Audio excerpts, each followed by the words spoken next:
Entrando na unidade 2, ó, já aqui entrando na unidade 2, né, termina aqui a unidade 1, começando agora a unidade 2, onde a gente vai tratar a ideia de sistema de equações lineares e função matemática.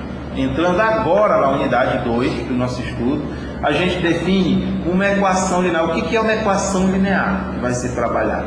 Para a gente poder entender a ideia de sistema de equações lineares e abordar alguma técnica para resolver esse sistema de equações lineares. Uma equação linear é uma equação desse tipo, ó. AN xn mais AN-1 xn-1, etc. A2x2, A1x mais A0 igual a f de x. Esse AN, AN-1, o A2, o A1 ali, o A índice 0 são os coeficientes da equação. E o xn, xn-1, etc. x2, x são as incógnitas da minha equação linear. Por exemplo, ó, essa ali, ó, essa equação ali, 2x mais 3y mais 4z igual a 1, é uma equação linear de 3 incógnitas. Tem a incógnita x, a incógnita y, a incógnita z. É um exemplo clássico. A nossa definição geral ali, ela tem n incógnitas, né? xn, xn-1, etc. até o x, mais o termo constante. Um sistema de equação linear é um aglomerado de equações lineares, do tipo, por exemplo, isso aqui. Isso aqui é um sistema de equações lineares. Claro, esse sistema tem 3 equações, e essas 3 equações têm 3 incógnitas. Mas eu posso ter um sistema com 4 equações, com 4 incógnitas, com n equações, n incógnitas. Isso é apenas um exemplo, ali de sistema de 3 equações com 3 incógnitas. E como é que se resolve um sistema de equação linear? Resolver o sistema de equação linear e encontrar essas incógnitas das 3 equações ou das n equações que compõem o sistema. O x, o y, o z, no nosso caso ali. No caso geral, o x, o 1, o x2, o x3, o xn. Uma dessas técnicas para resolver isso é a regra de Cramer. O que é essa regra de Cramer? É uma técnica para se resolver sistema de equações lineares. Por exemplo, vamos considerar o sistema ali, que tem 2 equações com 2 incógnitas. A primeira equação, x mais 2y igual a 3, e a outra equação, x mais y igual a 2. Qual é a solução desse sistema? Ou seja, quem é o valor de x e quem é o valor de y? A regra de Cramer diz que a solução do sistema acima, ou seja, x e y, as soluções, são dadas desse jeito. X é o determinante da matriz A sobre o determinante da matriz B, e y o determinante da matriz A sobre o determinante da matriz C. E quem são essas matrizes?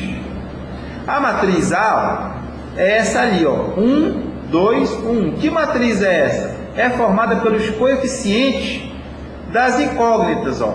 X, que é o coeficiente do primeiro x ali no sistema? 1, ó. Você pode ver 1 aqui, ó, 1. E o coeficiente do primeiro y? 2, ó. Então, a primeira linha é formada por 1 e 2, dessa matriz A. E o coeficiente do segundo x ali na equação de baixo é 1 também. E o coeficiente do segundo y na equação de baixo? 1 também. Então, a segunda linha é 1, 1 da matriz A. A matriz B é formada quando a gente tira a coluna do x e bota os termos independentes. Fica 3, 2 e os coeficientes do y, 2 e 1. Então, nós temos aqui a matriz B. E a matriz C é quando a gente tira o y e bota os termos independentes no lugar dos coeficientes dos y. Fica 1, 1, 3 e 2. Olha, 1, 1, 3 e 2. Essa é a matriz C. Então, tirando o determinante dessas matrizes e fazendo como está ali na regra de Cramer, nós temos uma técnica muito clássica para resolver esse sistema de equações lineares. Agora, dando prosseguimento no estudo da unidade 2, temos também a definição de relação. O que é uma relação matemática? Uma relação matemática é uma terna, ou seja, é um conjuntinho formado por 3 elementos.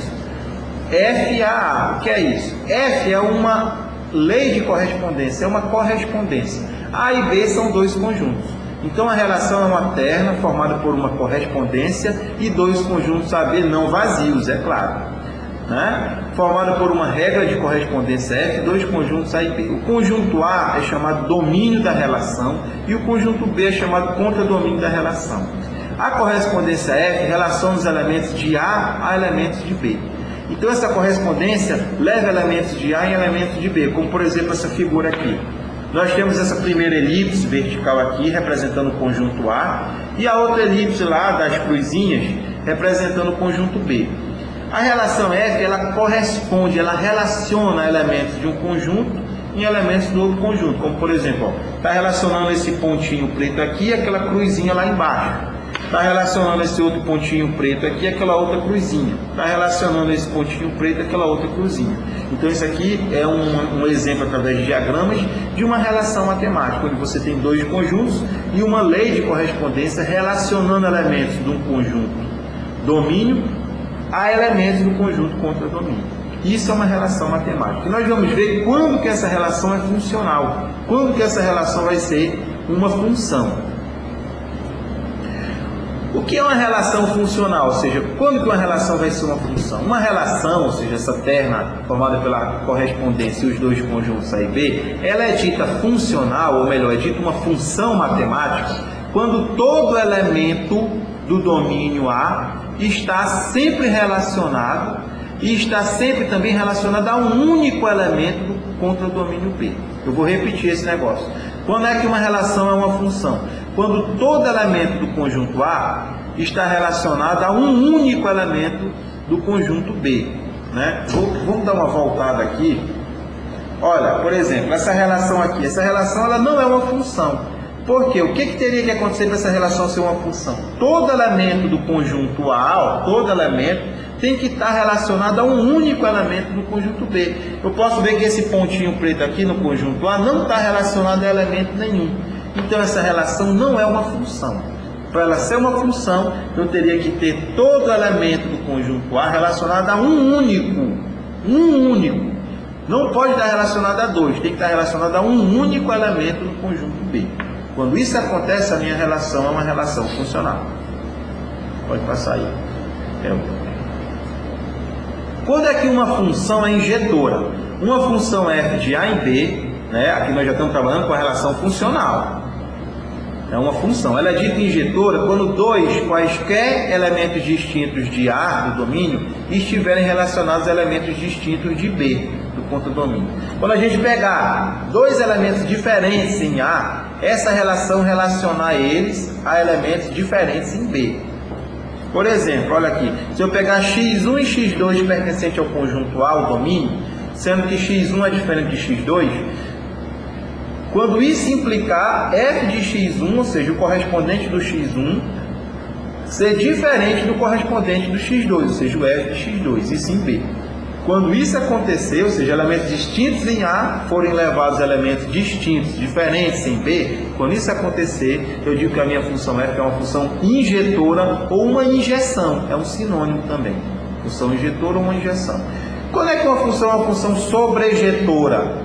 Uma função f de A e B é dita sobrejetora quando todo elemento do conjunto B for correspondente de um elemento do conjunto A. Ou seja, quando você sempre tiver um cara no conjunto B que é imagem de alguém lá no conjunto A. Quando isso acontecer, a gente diz que essa função é uma função sobrejetora. Em termos matemáticos, isso que eu falei se escreve desse jeito. Ó. Para todo y pertencente a B, implica que existe um x pertencente a A, tal que f de x é y. Ou seja, todo y de B, todo elemento do contradomínio, é o correspondente, ou seja, y igual a f de x, de alguém no conjunto A, no conjunto domínio. Essa é a definição de função sobrejetora.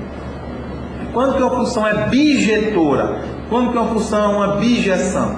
Quando ela for injetora e sobrejetora ao mesmo tempo. Uma função f de A em B é dita bijetora quando for injetora e sobrejetora ao mesmo tempo. Isso é a definição matemática. Uma função afim, isso aqui já é um tipo de função, né? Uma função especial. O que é uma função afim? Chamada também de função do primeiro grau. A função afim são as funções que a gente chama de função de primeiro grau. Não é muito correto falar isso porque função não tem grau. Não está definida a ideia de grau para função. Mas a gente chama ela porque é um polinômio de grau 1, enfim. Mas o nome correto é função afim. É uma relação funcional f de R em R. E olha que agora o conjunto A e o conjunto B viraram o conjunto dos números reais, né? Porque ela transforma número em número, dada por essa lei, f de x é igual a x mais b. Toda função que tem essa cara, f de x igual a x mais b, essa lei é chamada de função afim, onde o A e B são números reais. Por exemplo, olha ali, seria uma lei de uma função afim, f de x igual a 3x mais 1. O a, nesse caso, é 3 e o b é 1. É o exemplo de uma função afim. Função quadrática. O que é uma função quadrática? É uma relação funcional, de novo, dos conjuntos dos números reais, do conjunto dos números reais, dada pela lei f de x igual a x quadrado mais bx mais c, onde a e b e c são números reais. Exemplo, menos 3x quadrado mais x mais 1. É um exemplo de uma função quadrática, chamada também de função de segundo grau. O que é uma função exponencial? Uma função exponencial é uma relação funcional, também do conjunto dos números reais no conjunto dos números reais, dada por f de x igual a elevado a x, é um expoente, onde há um número real. Exemplo, f de x é igual a e a x. Esse e é o número de Euler, que nós falamos ainda há pouco, que é o número irracional, que é um limite. E nós vamos estudar esse número na unidade 4 e unidade 5. f de x igual a e a x é um exemplo de uma função exponencial. Uma função logarítmica. Uma função logarítmica é uma relação funcional f do conjunto dos números reais positivo no conjunto dos números reais, dada pela lei f de x igual ao logaritmo de x na base a, onde a é um número real positivo. Diferente de 1 no caso. Exemplo, f de x é igual ao logaritmo natural de x, ou seja, o logaritmo onde a base, o número real positivo a, é o número de Euler. Né? Nós podemos ter também a composição de logaritmo com exponencial, ou seja, diversos tipos de funções. Isso aqui é um exemplo bem simples, né? O exemplo mais simples de função logarítmica que eu estou dando. Aí você pode somar o logaritmo de x na base a com outra função, por exemplo. Aqui, a função trigonométrica também é uma relação funcional da reta na reta, ou seja, do conjunto dos números reais no conjunto dos números reais, dada por f de x igual ao seno de x, ou f de x igual ao cosseno de x, ou f de x igual ao tangente de x, ou qualquer combinação desses elementos. Como no caso aqui, f de x igual ao tangente de x é uma função trigonométrica.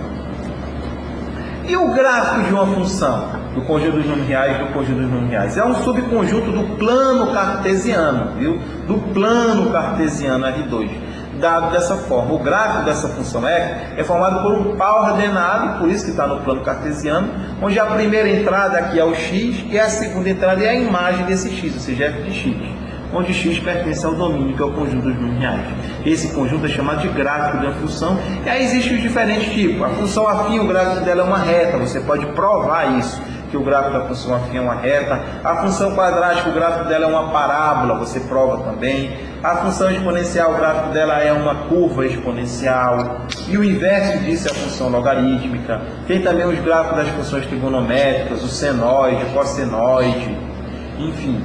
Cada tipo de função tem o seu respectivo gráfico.